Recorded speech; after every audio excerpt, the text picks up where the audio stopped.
My name is Elijah DaCosta. I'm the host of We're Human, and I'm also hosting this series, Who is New York City, for Project Feel. I'm Olivia Wells. I'm a visual artist specializing in mosaic. Awesome. It's a beautiful day. We're on Columbus Ave here in the city, and let's get right into it. So my first question is, who is New York City?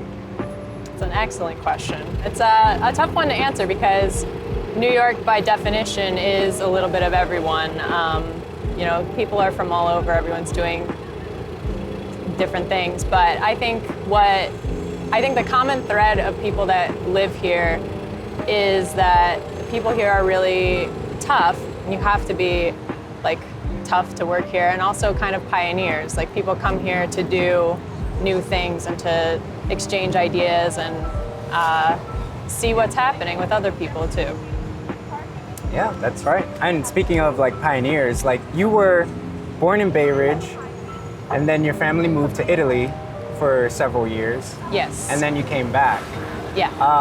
So tell me about that experience a little bit, and kind of what drew you back to the city, and kind of what's kept you here for the last 6 or so years. Yeah, I moved back 6 years ago.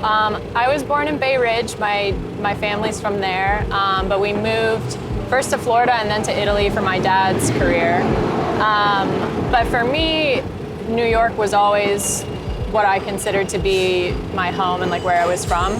So the whole time my goal was always to be back here and kind of be a permanent New York person. So it's always felt very special to me. We used to come for holidays and stuff, and it always was really a magical place to go. But but we moved to Italy, and that's how I got introduced to my medium of choice, which is mosaic work, and I was trained at a school there, and then brought it back here, and I've been kind of working in different aspects of that for the last 6 years. Can you elaborate a little bit more on the pivotal point of when you started exploring mosaic as a medium? Because I remember talking a little bit earlier, you kind of have always been drawn to art when you were younger, and then it wasn't until you went abroad that you kind of it clicked for you. To kind of explore this, and you knew that this is what you wanted to do. Something about it being meticulous and I'm part of a big family, and me and my brother are creative, but my parents aren't really. So my mom always kind of went out of her way to introduce me to other people who knew something artistic. So she actually took me to tour the school that I would end up attending when I was a teenager, and it really just stuck in my mind as something unusual, working with hard materials and found material. There's a lot of elements to it that really appeal to me. It's very concrete. It's slow. I'm not really a quick right. Splashing paint around person, so that really appealed to me. But the school that I went to was a professional 3-year course, and the first 2 years it's very you're given assignments. It's not particularly creative because you're learning the bases. So and techniques of yes. it, right? Yeah. So it wasn't until my 3rd year that you get to kind of actually start experimenting and messing around, and that was when up until then I think I had kind of just considered of I'm in school and it's kind of interesting, but I have homework to do. And in my 3rd year, I finally kind of got into more of a creative space and was able to connect more with the medium, and never looked back. Never looked back. Love it. Coming back, literally, coming back to New York, how has the city impacted your creativity, or you as a creative? Yeah, I think it's kind of hard not to be inspired being in New York City, just because there's so much energy and people are doing things all the time, whether it's on the street, people playing music or whatever, or more organized events and stuff like that. And for me, we moved to another country when I was a kid, so I had that experience of being an immigrant in another country and then coming back and I like that there's like a mix of cultures, that it's not just one, because I have a mix of cultures just in myself from that experience. And I really like being in a place where there isn't just one way to be, and you can observe people doing really unfamiliar things at any given time. There isn't really like a status quo. So I find that really interesting, just to keep my mind like open and flexible to like new ideas and stuff. And then to me, it's fun to like translate more abstract concepts into something visual. So like I was mentioning to you earlier, I've been finding it interesting lately watching children interacting with the city, and like that experience of actually growing up and spending your childhood in New York City, which a lot of people, you know, their goal is to come here, and instead being someone that's just like doing normal life. Like without even a choice. And that's something that I'm working on now with like a couple pieces of just kind of exploring what that looks like visually. That kind of experience for them. Yeah, I'm looking, as someone who grew up here, I'm looking forward to seeing what we come up with and checking it out. Also, to add on to that, what communities have you been able to discover while being back and just being here in New York? Yeah, well, right now I live in Jackson Heights. I moved there last year, and that's a super cool neighborhood for being around a bunch of different cultures. The section that I'm in is primarily Colombian, so I've been learning more about Colombian culture and food and stuff like that. And that's something I try to stay out of my comfort zone within, you know, pretty consistently, just to, I want to keep learning and experiencing new things and seeing how other people are approaching life in the same place, but doing it all differently. But I love, like, I have friends who are musicians. I think that's really interesting. As like, that's not something that I do, but I think there are parallels that are really interesting and helpful. I kind of like, I try to stay around as many things as possible, because there's no real downside to like exposing yourself to even things that you're never gonna do, but learning someone else's process and seeing what goes into it and stuff like that. Yeah, keeping an open mind to like different communities also it's only gonna eventually maybe inspire you. Yeah. So I like that. It's always good to do that. I want to pivot a little bit. What's something that you learned about yourself over the last year or two, or something that you're currently still learning? I think for me, over the course of my adult life, something that I've been kind of processing has been where or what home is. And it hasn't turned out to be what I expected it to be like 5 years ago or whatever. Because for a long time, I felt very like I just need to get back to New York and to Bay Ridge, and that'll be like, then I'll be fine, and that'll be it. Right. And then I was in Bay Ridge for several years, and I loved it, but there's more to it than just being like, my family doesn't live in Bay Ridge anymore, and it's just a more complex issue that I think I'm still learning about myself and learning how to even think about it. Like, is home a specific location, or is it like a state of mind, or the people that you're with, or a combination of all of those three things, or yeah, and then being in Jackson Heights, actually, on that note, has been really interesting for me to be in a mostly like immigrant non-white community. It's a new experience for me since being in the US, but my experience in Italy was like, you know, foreigners tend to group together. Mm-hmm. And that was my experience over there. And then coming back and kind of putting myself in that type of context has been really interesting. And that wasn't why I moved there. Like, I just found an apartment that I liked, but it's been a really a really cool thing to realize that that is something that I was missing, that I don't think I would have known to say before being back in that type of context. Yeah, and there's a lot of diversity in Jackson Heights.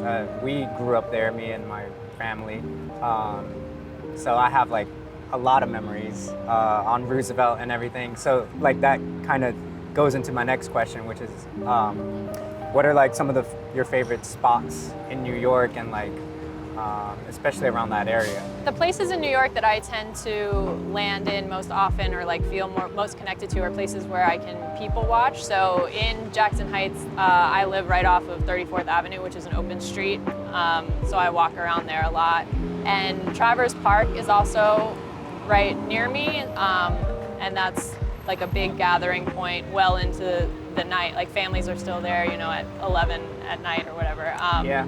So I love hanging out there, but in Bay Ridge, Pier 69 is also like kind of where people go. It's also like I have family history in that area, which is cool to me as well to know that previous generations were also hanging out on the same pier. The same like spot that now Yeah. you get to hang out at, yeah. But yeah.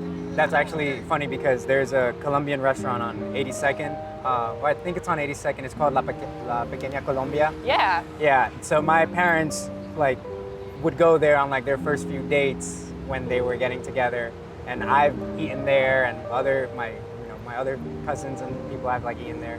Oh, So that's awesome. It's just one of those things that you can still experience those establishments that have been there for like decades. Yeah. But going back into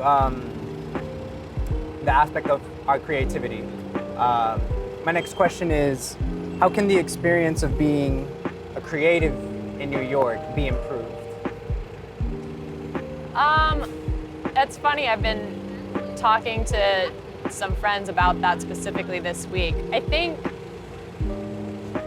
what makes it an ideal place for creatives is also kind of what makes it challenging, in that everyone is here. So you have to work really hard to get visibility that in like a smaller place might be an easier thing to achieve. So I actually think like Project Feel's kind of mission to help people showcase their work and stuff like that is really what I would want to see more of, because I know people are doing really exciting things, but a lot of people are working, you know, like in your studio or out of your apartment or whatever. So having more outlets that are accessible to showcase what you're doing and get feedback and have community as well, because it can be lonely too, like working on creative projects, you often end up like in a room by yourself. So yeah, it's something that you kind of have to make a point to do. So navigating those challenges of like, you know, working on pieces by yourself, like, you know, long hours in the studio or anything, I would love to know which piece of art are you like the most proud of that you got to work on, or collaborate with other artists, because I know you've also done a few collaborations as well, or like worked with other artists. Yeah, I actually just finished a piece a couple weeks ago called I Wished You Left a Mark, which I got to show in my first show like in the city, so that was pretty cool. It was my first time seeing people interact with my work, because I do like stuff online and stuff like that, but that was really special. And that piece in particular was kind of a big step for me, in that it's a concept I've been kind of thinking about for years, and finally found how I wanted to express this piece. It's a monochromatic piece, and the concept behind it is about like mental or emotional abuse where it's not like physically visible. So it's a very subtle piece, but it's like a circular pattern, and then there's like a piece that's off, and it breaks things up and stuff, and it's not super noticeable, but once you see it, like it is, like there's this kind of glaring wrongness. And it's, you know, it's a very personal piece. So that was also interesting where like usually I have this barrier of like sharing my work online and not really interacting with the people that are looking at my work. So it was my first time creating something that was kind of that intimate to me, and then also like putting it on display and watching people interact with it and kind of take their own interpretations from the title and stuff like that. Nice. So that was a big step for me. Well, congratulations. Thank That's you. a huge. As we kind of come to the end part of this interview, I have a few more questions, and this one in particular, feel free to think about for a second. But part of the We're Human project as well is, again, all about reflection, introspection, and essentially it's a time capsule project. So what I would love to know is, in this moment right now, how you're feeling, like what is a message that you'd like to tell your future self, whether that be in a month from now, a year from now, or even 5 years from now? What would you like your future self to know? Well, I think maybe it sounds kind of cheesy, but like I think every time I look back at myself a few years before, what I end up saying to myself is like, wow, like look how far you've come, and like, or what you thought you couldn't do that you did.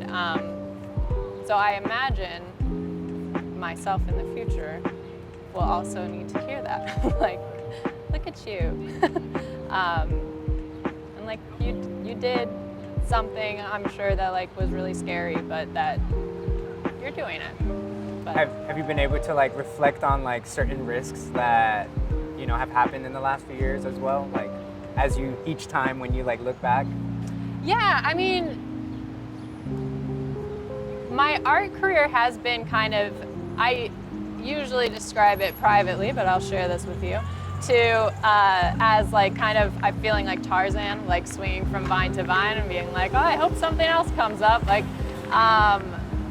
so there, I think mostly like the uncertainty and of just trying to do this type of work and just getting comfortable with that and accepting that that is how it goes, and not freaking out every time I don't have a scheduled project like coming up or whatever. My next question, as we wind down, is in one word, what does New York City mean to you?